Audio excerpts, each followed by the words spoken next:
Hi, this is Dr. Centeno. So let's dive deep today to go into everything that's included in a PICL procedure or an E-PICL procedure. Number one, spot hematocrit check. This is to ensure that we don't take more blood or bone marrow aspirate than the patient can handle. Number two, neck hair computerized range of motion and proprioceptive testing.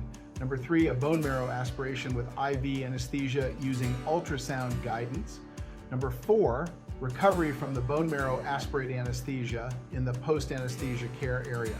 Number five, CGMP class clean room processing of the bone marrow to isolate two different stem cell fractions and PRP.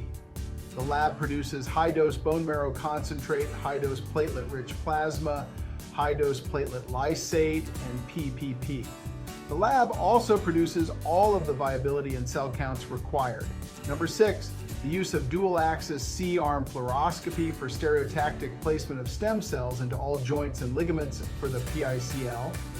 Number seven, endoscopy, so that we can visualize the back of the throat and define and maintain the sterile field during the PICL injection.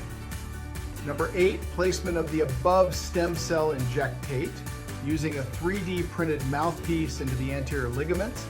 These include the alar transverse AAOL, accessory AAOM, SAAOL, anterior AOs, and C2C3ALL.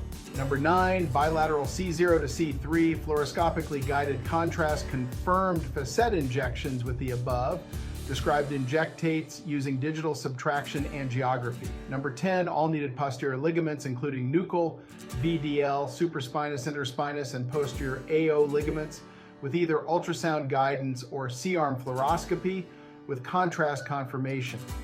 This may also include the key suboccipital muscles, tendons, and myodural bridge.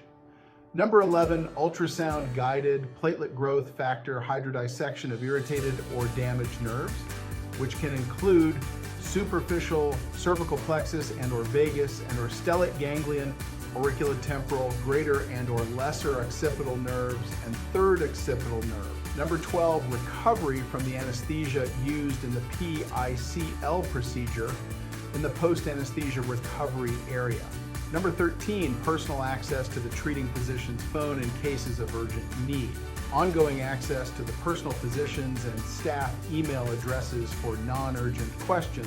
Number 14, in-office visits as deemed medically required by the treating physician to check on items related to PICL.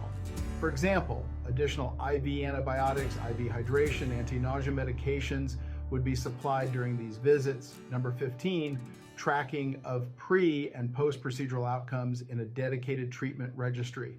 Thanks so much for watching and have a great day. Hey, get this content out to more patients. Like, share, subscribe, comment.